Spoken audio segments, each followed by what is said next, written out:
Hi, it's Christina with the Sisyphean Journal. Today is August 15th. I've already covered today's anniversary, which is a criminal abortion death, and I'll link to that below. And we are going to pick up, this will probably be, we're getting real close to the end of the Life Dynamics podcast with Troy Newman, when abortions go wrong. So I backed up 30 seconds from my last one because they were moving to a new topic, so this is going to probably start in the middle of a sentence, but bear with me. These autopsy photos, or like the photos of the aborted babies, stuff like that, I know they're hard to look at, and it's for a reason.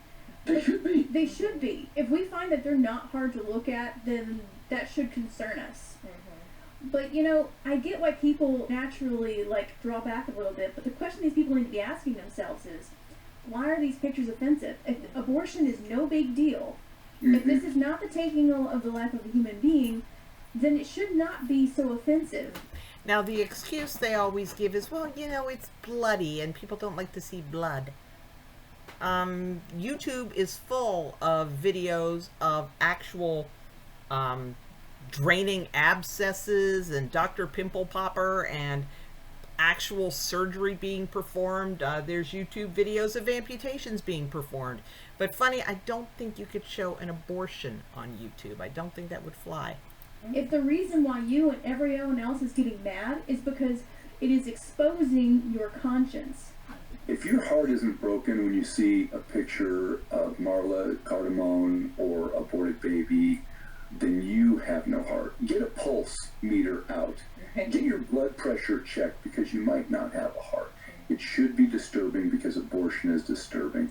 And unfortunately, more people are concerned about the feelings of live women than they are the death of innocent children. Well, I would argue that, are you really doing a service to women who are alive if you're not telling the truth to them? It doesn't mean you have to be a jerk to them. It doesn't mean you have to be rude. Jesus brought truth to people. The thing, and I think it was Rachel McNair of Feminists for Life, it was either Rachel McNair or Frederica Matthews Green, pointed out that keeping the reality of what the baby is like for women when they go in for their abortion counseling is a, oh, don't worry your pretty little head attitude. And the justification, they give two justifications for not making sure that the woman knows exactly the nature of the entity she's about to destroy. One is, well, she already knows that, so we don't need to tell her. And the other is, oh, you're just trying to make this decision harder. Well, if knowing this is going to make it harder for her to go through the abortion, how much harder is it going to make it to cope afterwards? And, we got case after case after case of women expelling their mangled babies and being just horribly distraught and traumatized by this. But, you're supposed to just let that happen to them because you don't want to dismay them. No, you don't want to dismay them prior to the abortion because you can't make the sale if they're dismayed prior to the abortion. No, the reason they want to keep the information from the women is to make the sale. To say, well, she might be distressed. Well, yeah, I might be distressed if I go to a used car dealership and this car looks perfect and I take it for a drive and it looks really good, feels really good, and they say, well, I need to tell you the frame's all rusted out. I would rather know that before I buy the car. There's information that you should be given before it's too late. But the abortion lobby does not want the women to have the information because they might change their minds. Doesn't mean he didn't shout at them, but he brought them truth. And I think you do a bigger disservice to people if you lie to them than if you tell them the truth politely, but tell them the truth. Speaking of lies, I'm going to link to coercion, lies, and deceit. I forget how I phrased it, but the YouTube playlist I have about women who were lied to in order to convince them to abort.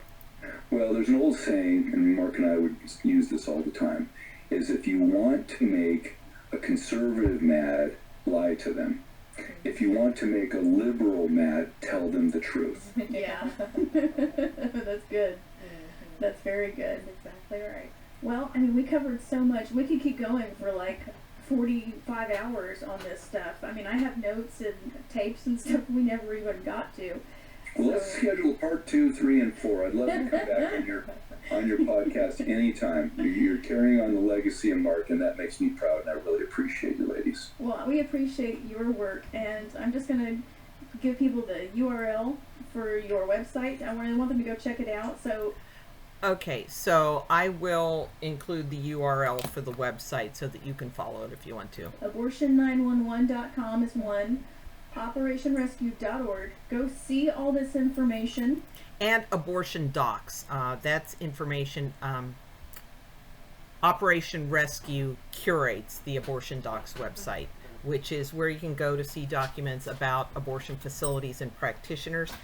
And they are totally non-discriminatory. You can send them information about an award these people got, and they'll post it there. You can just, okay, here's his medical license. He has no disciplinary actions. Okay, they'll post it.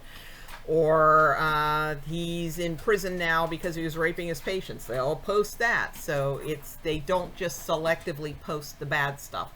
And, you know, if the abortion lobby cares so much about women, why aren't they the ones running this clearinghouse website? Why is Operation Rescue doing it? And if you have not, absolutely read Lyme 5. Right. There's a lot of eye-opening information in there. And I'll also provide a link below to where you can borrow an ebook of Lyme 5. You might want to buy your own copy so that you have it for more than an hour, because it's going to take you more than an hour to read it. But I'll provide one link where you can buy it and one link where you can borrow it. And combined, I mean, this shows the truth about abortion and what it does to women. Thank you so much for joining us, Troy. We really appreciate it. We hope to have you on again soon. Okay. So that's the end of that. And I think I may well find another podcast to follow through, because this was a fun journey.